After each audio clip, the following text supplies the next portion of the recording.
Triple G's former trainer, Abel Sanchez, did not hold back when he talks about the two fights that him and Canelo had.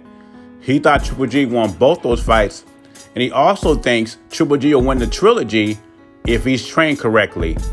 He's not knocking on Jonathan Banks, but he thinks Triple G is an aggressive fighter, and Jonathan Banks is trying to make him a boxer like his amateur days. So Sanchez thinks the old Triple G, as well as David Benavidaz and Beterbiev, are the biggest threats to beat Canelo Alvarez. I think he's in the right direction because, for me, I don't think it's a slick fighter that's going to beat Canelo. I think there'll be an aggressive fighter that's not scared to go through the fire. Canelo is a first-class counterpuncher. Sanchez also believes the reason why Golovkin is getting hit by so many shots is because fighters don't fear him anymore. He's not the aggressive same fighter that he was when Abel Sanchez was training him. He feels like Triple G is not putting fighters on their back foot anymore.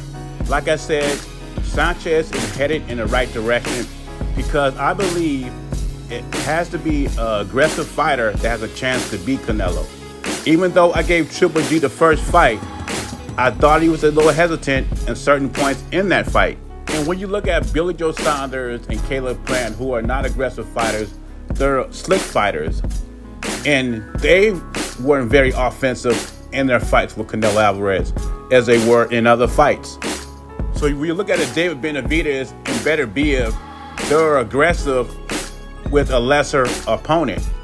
Will they show the same energy when they get in there with the best pound-for-pound fighter in the world, Canelo Alvarez? That remains to be seen because it's easy to be a real aggressive fighter against an inferior opponent. But if a guy's not scared of you and he's willing to throw punches and he's a great counterpuncher, what are you going to do? Are you willing to go through that fire and take the punishment to get the victory?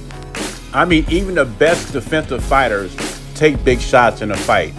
Are you willing to take those big shots to beat Canelo Alvarez? Beterbiev and Benavidaz has never been in the ring with a fighter that's the caliber of a Canelo. And as sports fans, we do that. When a guy reaches the highest peak of his profession, we try to find a guy who's going to take his spot. Well, I haven't found that guy to take Canelo's spot yet. And Beterbiev and Benavidaz are nice threats, strong fighters, strong punchers, and we might consider them threats. But I don't see them beating Canelo. There are levels to this. Leave your thoughts in comments below. JBZ, I'm gone.